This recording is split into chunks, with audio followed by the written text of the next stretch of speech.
What's this? A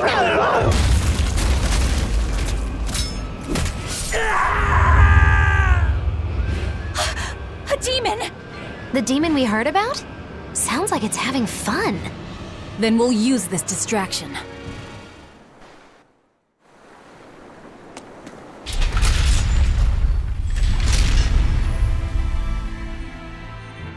Wow, look outside!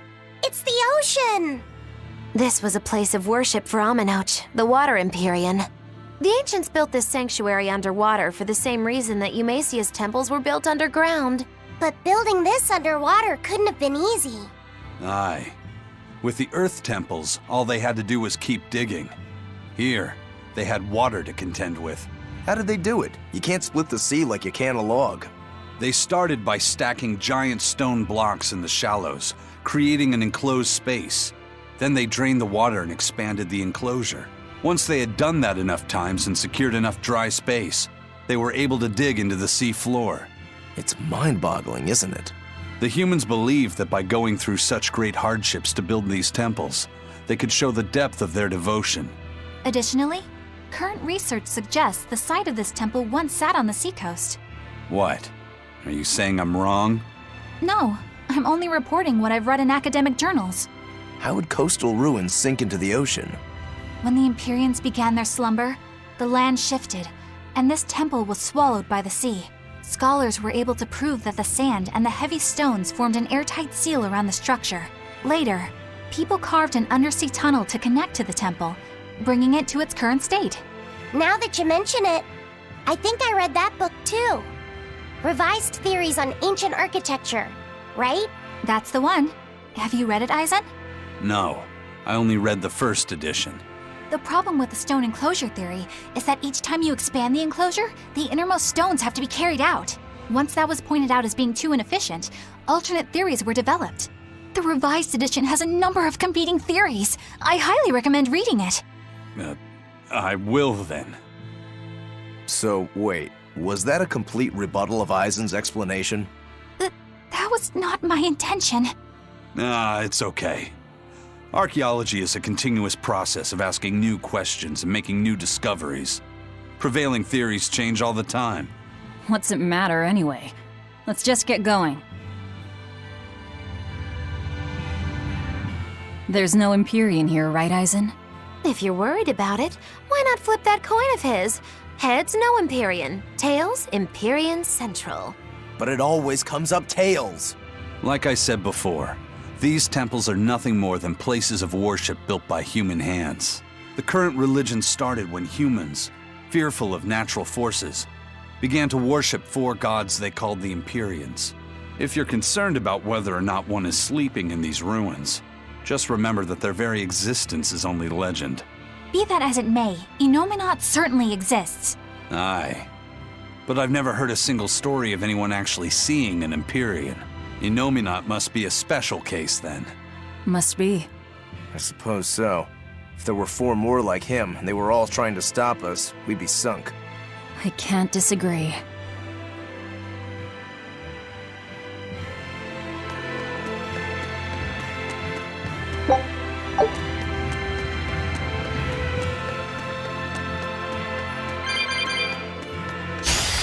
I don't think we have a chance!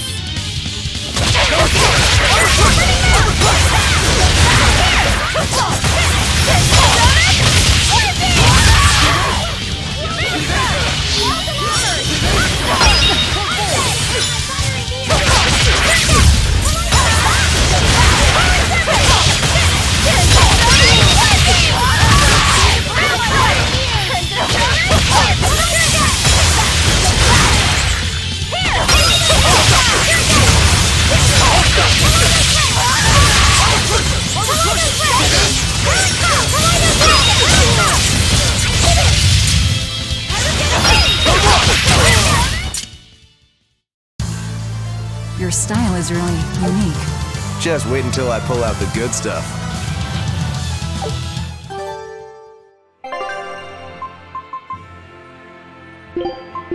You know what you're getting into? Oh, can't a witch get a little downtime? Are we ready for this?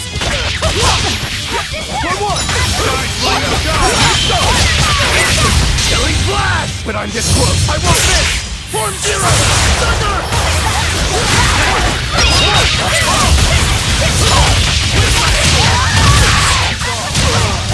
You're wide open! I'm recruiting you! See this? Let's go!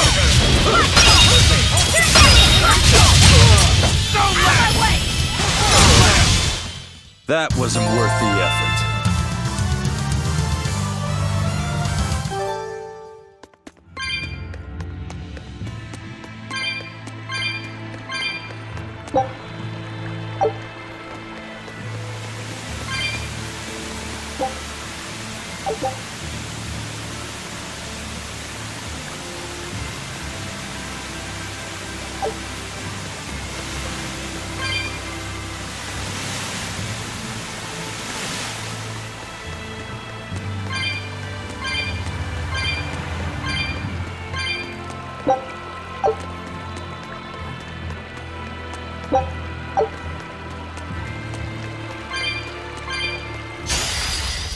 Forward kill!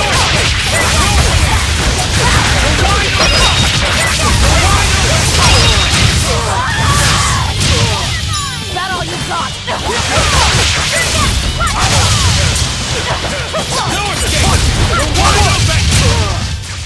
Sorry to cut you down.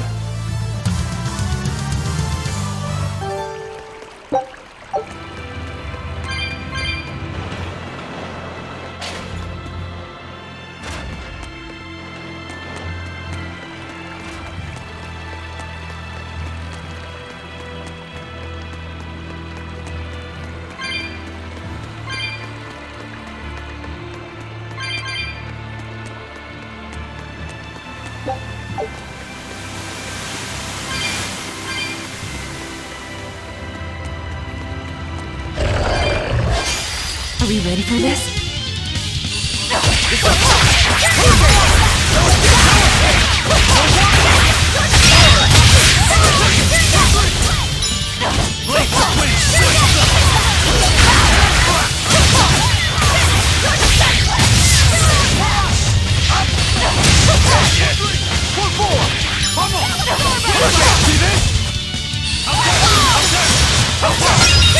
Ready to die? Think you can dodge?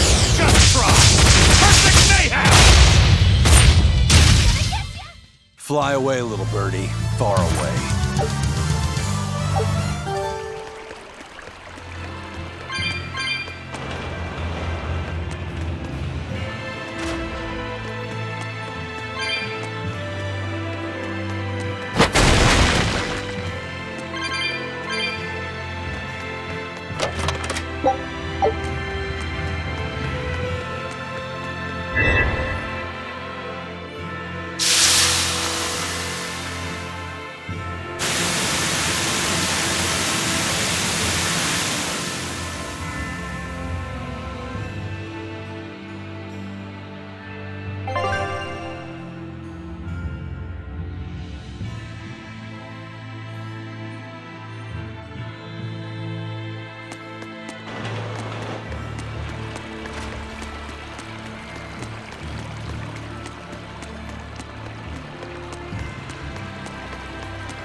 Well, it wiped out the security for us, but...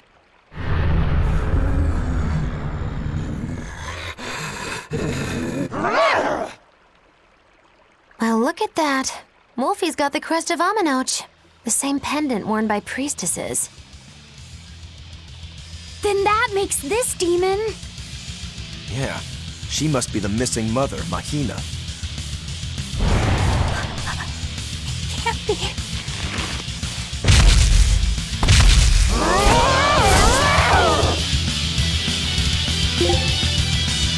Don't just stand there! It's gonna eat you! I know that.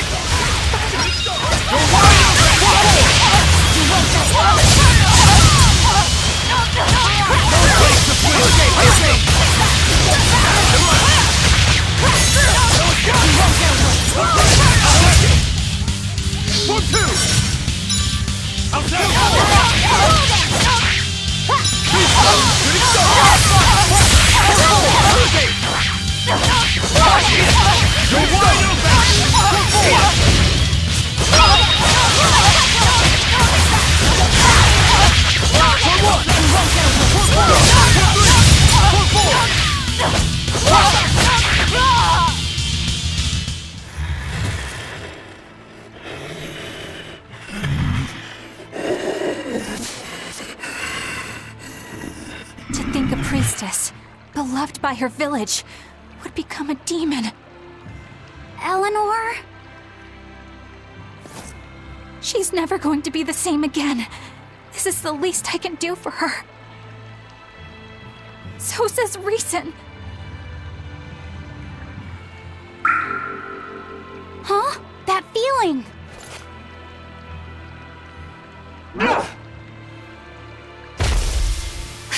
Damn!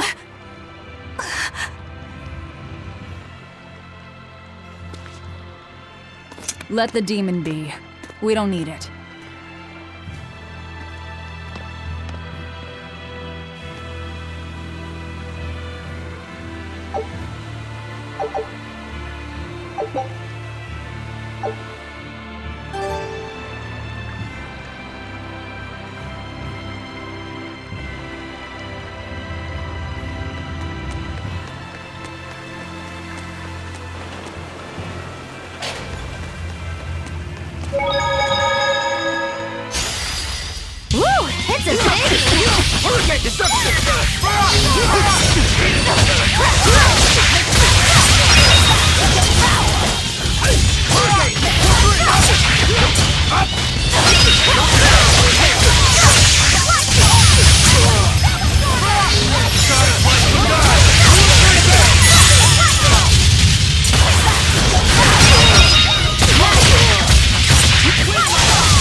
I wish I had power like that. I'd forget about it if I were you.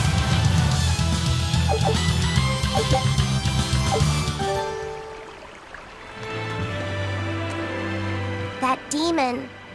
I guess she caught demon blight when she was looking for her daughter. Yeah, that's what the girl at the inn said. But even after turning into a demon, she's still searching for her daughter. Well, Rokurok, Kurogane, and Dial all remember what they wanted when they were human, right? Demon or not, she's a mother. It's no surprise she would still be protective of her child. It could be that. Or it could be something else. Well, I hope that's what it is. I know that must be how she felt as a human, but demons don't have a sense of motherhood or any such thing. You saw how violent she was. She's not Mahina anymore. When she became a demon, she lost all capacity for empathy and love. It's heartbreaking, but it's the truth. Velvet and Rokuro still have empathy. One demon left unchecked could take 100 lives, and this one's even willing to attack exorcists. Demons can wipe out entire villages, even cities, just as they destroyed my village. Thus, my path is clear. Eleanor is right. There's no turning back once you've changed. Perhaps it would be a mercy to grant her peace through death.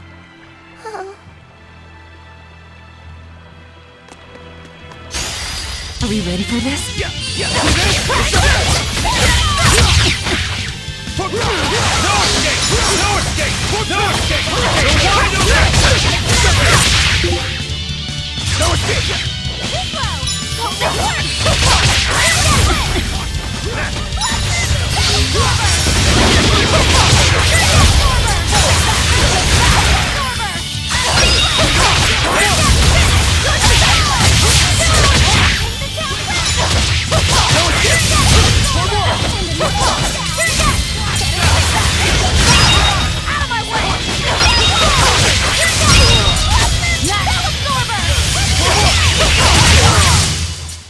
Come on, really?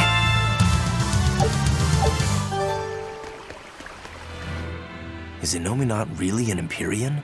What makes you ask that all of a sudden? Well, according to the song Grimm deciphered, Innominat is an 8-headed dragon, right? The Empyreans are supposed to be these holy beings, but using Therians to feed on malevolence sounds more sinister than divine to me. You've got a point there. Empyreans are a type of Malachim, and that doesn't seem like any Malach we've seen. And even less so when we're talking an 8-headed dragon. Is it so far-fetched? What do you think will happen if the Therians come together in one place? Well, it wouldn't be good. My guess is they'd merge together into a giant, horrific monster. The mighty beast will attack us with its 8 long, snake-like necks and 8 heads spitting hellfire! I can see your worry. Right? And that's 8 heads with only 6 of us to take them on. It'd be more than we could handle. I'd have to conjure up a double or two. You can do that? Of course not. Then why mention it? Oh! What is it, Laphicet? Do you think each head would act of its own free will? Because if they do, they'd be uncoordinated, bumping into each other and going this way and that, giving us an opening. If we fight as one united whole, I know we can win. Yes! If we work hand in hand, victory is ours. Right, everyone? Huh? Us, united? Have you looked at us recently? Well, I mean, maybe.